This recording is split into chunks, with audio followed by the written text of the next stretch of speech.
Get ready, boys and girls, gather around. It's time for Bronze League Heroes.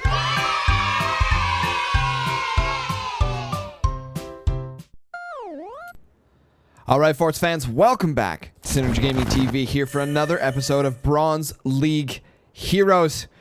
Without further ado, let's introduce our players. On the left-hand side, playing Pinch Fist, we have Shadow Hunter. And on the right, also playing Pinch Fist, we have Killer Grutze. So, yeah. You can see here on the left-hand side, going for the armory, and on the right, going for the workshop. We're playing on the map Moorings, something we haven't seen too much on the channel. We haven't actually seen too much in ranked in general. So this is going to be exciting. You can see the difference in strategies here. Oh, using these 1x2s. We've talked about this 1,000 times. This is really not good. You do not want to use 1x2s, especially in this map. Dude, look at the stretching already happening here. Putting this out front. Adding defenses in front of the base is additional resources spent that don't need to be spent. At this point in the game. Obviously, F8 key, we're 1 minute into the game. This isn't needed. Something we've talked about a little bit too to help maybe prevent Pinch Fist from being picked on every map. I think Earthworks Games needs to take out more of the starting metal. I think there's too much starting metal in the bases, and that's giving Pinch Fist a bit too much of a lead. I prefer to leave Pinch Fist the way Pinch Fist is. But I think reducing some of the starting metal in the maps would be a great way to see if we can get other commanders in the game. As well as plenty of other options I have, which we can talk about in another video. Looking here, we've dropped down 2 swarm launchers on the right-hand side here. Killer getting ready to drop down the standard nuke rush that we see very, very common in ranked matches. Looking here, I believe at the time of this recording, if I'm not mistaken, I think Shadow Hunter's around rank 60, and Killer is about rank 34, I believe he said, at the time of this recording. So we can see the early sniper here. I see nothing coming out of the... we've got the munitions plant, I guess, but okay, good. We're starting to see some gunners. This is good to see. All these 2x1s, again, we've talked about this a million times. This is not a good strategy, you guys. Dense wood spam, maybe, if you're thinking about T3s or howitzers coming in and downwards, but in terms of actually just building this, you want to try and stay away from 2x1s. Very, very important. We're seeing an additional turbines coming down here, and the energy storage coming for Killer. This is probably going to be a very standard nuke rush. I mean, we're at 2 minutes and 45 seconds. We've upgraded to warheads already. Dual snipers. Now, this is great to see. I'm really glad to see this coming out of some of the players now. We're starting to see a little bit in Bronze League Heroes. Dual snipers, 1 top, 1 bottom. Very important. You'll notice one of the top players, Eaton, does the same thing. He does multiple snipers, but he never groups them together. They're always in different places, whether it's up high or down low. Sniper, great shot there. 1 for 1 so far. 2 for 2 so far. This is the kind of practice that I like to see. This is really, really awesome. Coming out of Bronze League Hero quality games. Great to see. Players that can grab their sniper and go 2 for 2 right off the bat is fantastic. Dropping out additional gunners here for Shadow Hunter with a small micro door. Looking good. And we've got some building and bracing back here. We can see these giant 3x3s. Not good. But I believe that's where his cannons are going to go. Another great shot there. I think he's 3 for 4. Okay, now we don't need to count anymore, but he's doing relatively well. He's got that sniper dialed into the door, so when the door opens, when he does his firing here, that's his plan.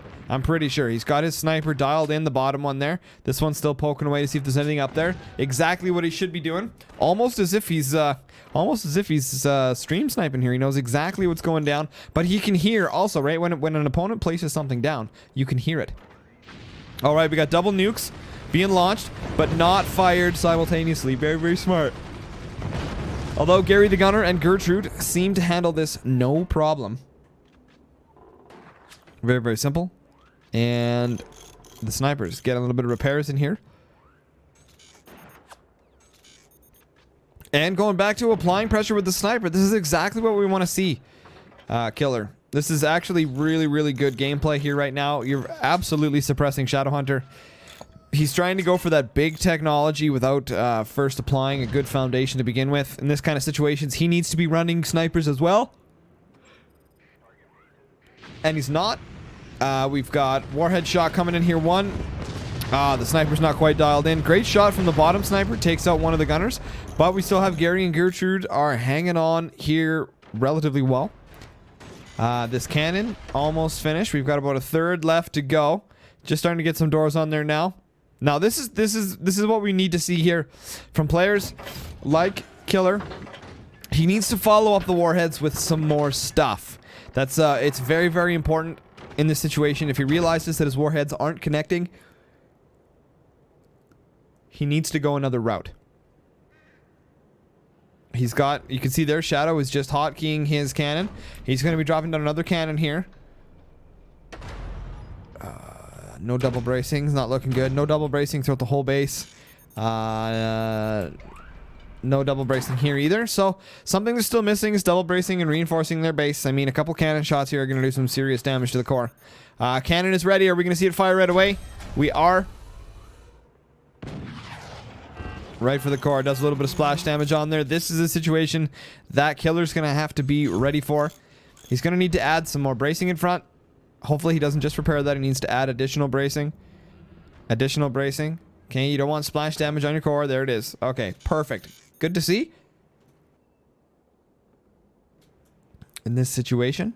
Looking good. And we're just waiting for the next volley. Alright, combined warheads firing together.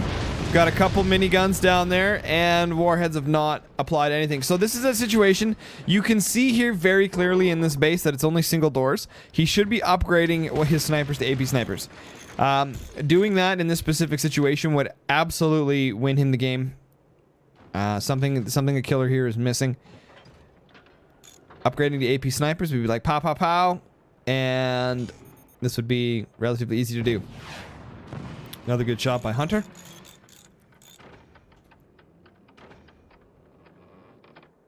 So, looking at the situation too, Shadow's done something really, really good here. You can see that we've got gunners down below, we've got some gunners in the middle, and then we've got gunners up high. This is really important to help keep the snipers from just being able to pick off all of the gunners simultaneously. It also gives them the opportunity to have that. That was great, great mini gunner shots. Well done there. We're going to see some smoke coming in here now. This is great. Another cannon shot. Going for the doors. Looking good, but we need to upgrade those to AP snipers, in my opinion. I think in this specific match that would be very, very powerful. Now, it's easy to say because I can see the single doors. And he cannot. Another volley coming in here. We're going to see some smoke launchers. This is... Oh, that last smoke that came in there was really, really good. Although not following up. That's the first nuke to make any sort of connection on this map. Hotkeys are really important. As soon as those nukes get launched and fired, that's when you need to be on your miniguns getting ready to fire as well. Another cannon shot going for the core. This is where more wood spam is needed, but you can also see we're starting to get a little bit blinky, a little bit stretchy here. Armor needs to be placed in here. You can see these matches. I think the biggest thing that you can notice in these matches is the lack of APM in the players, right? Their ability to multitask simultaneously. Which is the same thing, multitasking and tasking simultaneously. Look at me just trying to pick up big words. Great nuke connection here from Killer. That's looking really good. Going to try and use the sniper to apply a little bit more pressure to the core. But you can see here almost nothing. That took almost 3 seconds for him to start building. He spammed the repair, but he didn't build anything. I think that's one of the most important things that new players and Bronze League hero players need to understand is that they have to make sure that they start building right away. You don't always have to spam the R key. You can place your bracings in front. Another great shot from the cannon, hitting one of the doors. And this is going to be GG. There it is, GG. Well played by Killer. Some good mechanical skills there we see from the players. I'd like to see that again with the separate gunners in multiple positions. I think that's fantastic. Overall, I think these guys are well on their way to understanding the game of forts. Guys, that was Shadow Hunter versus Killer Grutze. Pinch Fist versus Pinch Fist.